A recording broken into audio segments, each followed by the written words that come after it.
Alors, c'est là où vous devez saisir votre téléphone préféré. Alors, on va. Alors, Louise me dit que est très stressée, me dit que ça va être très artisanal, que c'est la première fois qu'on utilise ce logiciel, ce qui est vrai, c'est la première fois qu'on utilise ce logiciel, donc c'est ça l'amélioration continue. Alors voilà, donc là on enlève le QR code, sinon c'est pas drôle. Donc là il est là encore, vous pouvez encore le. Alors. Mais non, mais non. Alors, il va y avoir des questions. Non, mais je peux. T'as besoin de.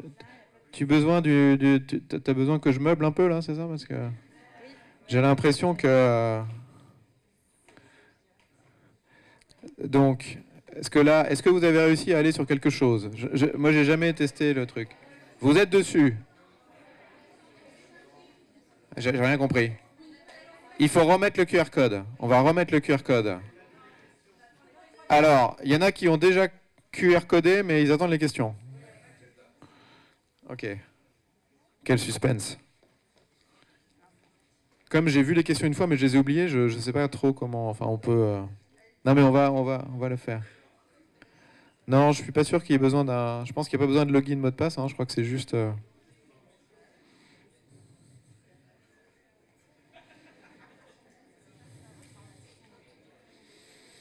C'est pour ça que je préfère les post-it. Hein. C'est quand même beaucoup plus robuste. Il n'y a pas de problème de connexion. Il n'y a pas de problème de site internet.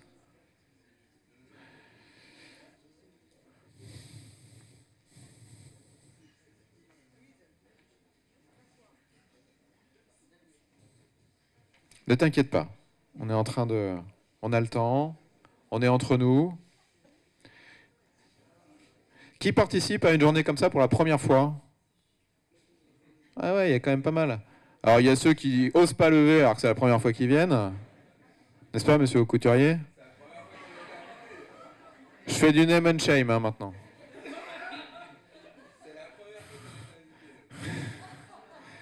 Vous voyez ce que j'entends tous les jours?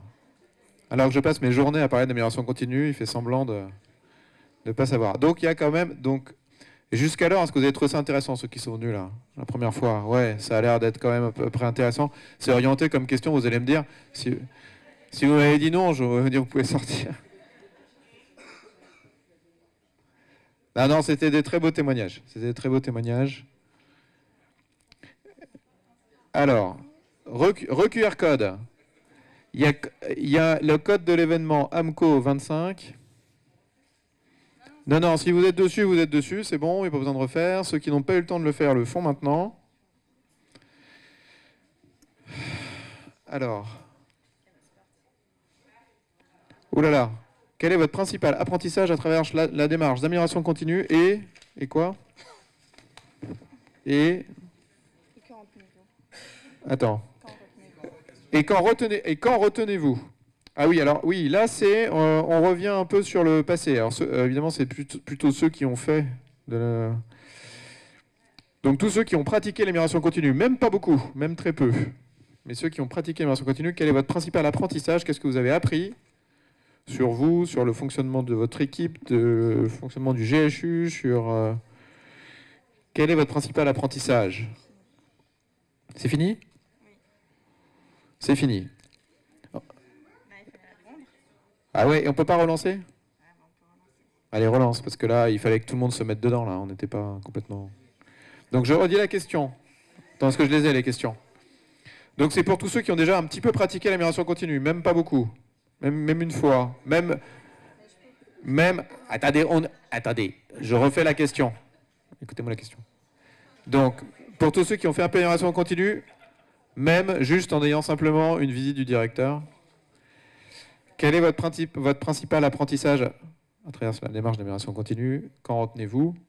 Enfin, quand retenez-vous que votre principal apprentissage, c'est pareil, mais quel est votre principal apprentissage? Allez, qu'est-ce que vous avez retenu? Un mot, deux mots, une phrase.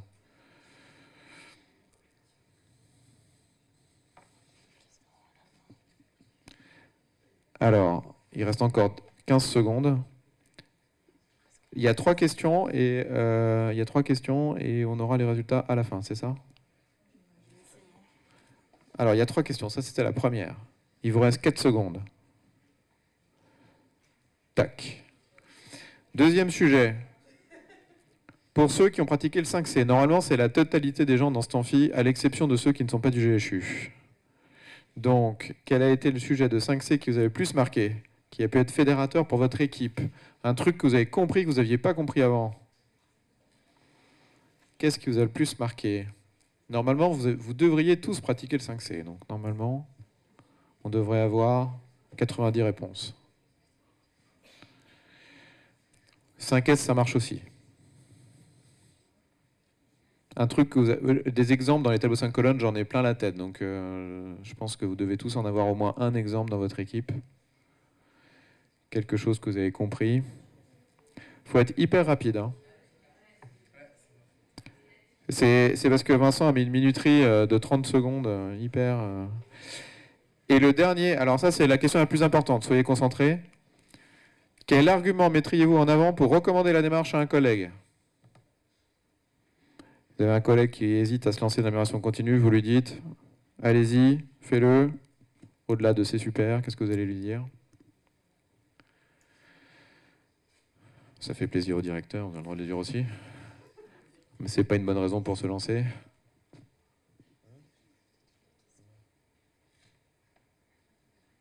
Quel argument mettriez-vous en avant pour recommander la démarche à un collègue? Par exemple, un collègue qui vient d'arriver, qui se demande ce que c'est que tout ça. Alors, on peut regarder les vidéos des témoignages qui nous ont été livrés juste avant, mais c'est pas là. Alors, on débriefe ces 3 questions? Alors, on va pas tarder à... Allez, je vais faire une interrogation orale. Alors, quel argument on met en avant pour convaincre un collègue de faire? Monsieur Tanguy, vous mettez quoi comme argument en avant? Il y a plein de leviers. C'est ça l'argument que vous dites? C'est-à-dire vous allez faire plein de trucs? On va débloquer plein de situations. Vanilly.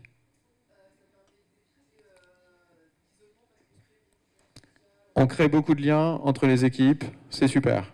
Ok. Au fond de l'amphi, là. Est-ce que quelqu'un veut... Tout le monde se cache. Soyez pas timide. Docteur.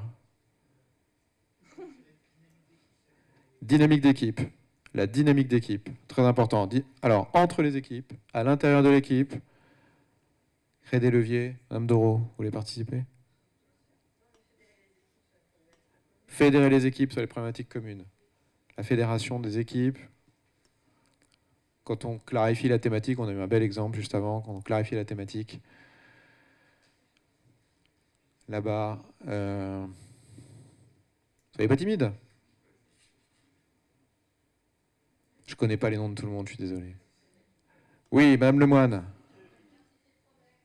Bien identifier le problème. C'est mieux. Se tromper de problème étant l'erreur la plus fréquente qu'on fait tous les jours. On le fait tous. Moi aussi, tout le monde le fait. Se tromper de problème, c'est le plus fréquent. Alors, est-ce qu'on a les résultats? Il y a tout. Mais c'est tout en vrac des 3 questions? Non, c'est que la première. Ah, ça, c'est la première. Alors, prendre de meilleures décisions, travail d'équipe est important, cohésion d'équipe. Il y a beaucoup d'équipes, cohésion. La patience. Ouais. Non, c'est vrai. La patience, la persévérance. Là, vous nous montrez des beaux succès, mais ça a duré un certain temps. On est arrivé à 98% de prélèvements conformes. Ça a duré... Vous avez mis combien de temps? Entre le moment où vous avez commencé à vous intéresser au sujet? Depuis septembre, ça fait 6 mois. 5 mois, 6 mois. Ouais, il faut de la patience, il faut de la persévérance, c'est vrai. C'est pas magique, hein. Il faut persévérer. Le partage, la collaboration, à plusieurs on avance plus loin, bien identifier le problème, échange enrichissant, la notion d'échange, oui, partage de pratiques, l'équipe, le visuel. Très important la visualisation, vous avez été plusieurs à insister là-dessus. Cohésion, Kaizen pour régler le problème. Beaucoup d'équipes, hein. Beaucoup d'équipes, communication, dynamique, etc. Quand on voit tout ça, on se demande pourquoi tout le monde n'en fait pas plus. Si je puis me permettre cette petite remarque. Alors, ensuite, le sujet de 5C qui a le plus... Il y a un sujet de RIB. C'est peut-être les achats, ça, non? Je sais pas, non? Je sais pas qui a mis RIB. Si, c'est les achats, je les ai démasqués tout de suite. Le plan d'équipement, c'est les achats aussi. On voit des sujets administratifs. J'arrive tout juste au GHU, désolé. Bah, bienvenue, si vous arrivez au GHU. Bienvenue. Ça va bien se passer. On est ravis de vous accueillir. En tout cas, je ne sais pas qui a mis ça, mais on est ravis d'accueillir les nouveaux arrivants. Les bilans sanguins, le sang optimisé, conformité des pièces du dossier. Oui, les questions de conformité, de checklist, beaucoup de sujets autour de ça. Il y a aussi, alors ça peut être des sujets administratifs, ça peut être des sujets aussi soignants, la checklist à l'entrée par exemple. Vas-y, remonte un peu là, j'ai pas tout vu. Répétition de l'exercice pour ancrer la résolution, oui. Optimiser. Oui, la répétition, très important. Je sais pas qui a mis ça. Ok. Ensuite, donc comment est-ce qu'on convainc tout le monde d'en faire? Essaie, tu risques d'adhérer. Excellent. C'est un bon slogan, on le prendra pour la prochaine journée. Essaie, tu risques d'adhérer. La qualité des soins, oui, c'est vrai que c'est une démarche qui est essentiellement centrée sur la qualité. On essaie d'améliorer d'abord le service qu'on rend à nos patients et pour les fonctions support, le service qu'on rend aux soignants. C'est d'abord et avant tout de la qualité qu'on travaille. C'est vrai, échange, pas de jugement, c'est surprenant. C'est un bon argument ça, c'est surprenant. Si. Dans la DITM, ils aiment pas les surprises. Mais c'est bien d'être surpris. Non, mais... Les échanges, le partage d'idées, la dynamique d'équipe, on en a parlé beaucoup, ça évite l'isolement, crée du lien social. Oui, c'est un point que vous avez mis en avant. C'est vrai qu'on est rarement seul face à une problématique. En réalité, quand on en parle, on voit que d'autres gens sont concernés.